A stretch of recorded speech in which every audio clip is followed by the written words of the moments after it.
আসসালামু আলাইকুম এবং আদাব। আমার নাম দীপদত্ত সম্প্রীতি। আপনারা সবাই জানেন আমি এবং আমার 7 বন্ধু মিলে আমরা কক্সবাজার ট্যুরে গেছিলাম। কক্সবাজার থেকে আমাদের ট্যুর শেষে ফেরার সময় আমরা মার্সা নামে একটি বাসে করে কক্সবাজার থেকে ঢাকার উদ্দেশ্যে রওনা করি।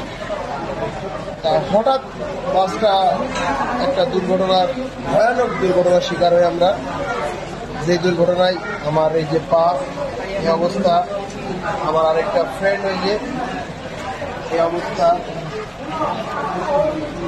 আরো আমার 2টা ফ্রেন্ড মারা গেছে। টোটাল ছিলাম আমরা 8 জন। তা 8 জনের মধ্যে 4 জন সুস্থ আছে আর 2 জন মারা গেছে আর আমরা 2 জন এখানে। তো এখন আমার একটা কথা, যে আমাদের সাথে কেন এমন হলো? আমাদের তো কোনো দোষ নাই, আমরা ভালো মানুষ, আমরা পর্যটক, আমরা কক্সবাজার ঘুরছি ফিরছি, পরের দিন সকালবেলা বাস উঠে বাসায় চলে যাব। কেন আমরা এমন একটা ভয়ানক দুর্ঘটনার শিকার হব? এর একটাই কারণ, বাস ড্রাইভারের কি বলবো, অস্বাভাবিক রকম ড্রাইভিং। সে যে কতটা রাত চালাইলো বাসটা, তার জন্য আজকে আমাদের এই কন্ডিশন। তাছাড়া কারোর দোষ নাই।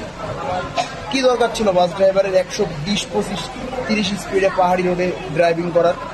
কোনো দরকার ছিল? হয়তো আমরা বাসায় 10 মিনিট পরে পৌঁছাইতাম, বাট এই যে মায়ের সন্তানগুলো তো মায়ের কোলে যেত। বাট এখন তো এই যে আসছিলাম 2 পায়ে, যাইতেছে এখন 4 কাঁধ।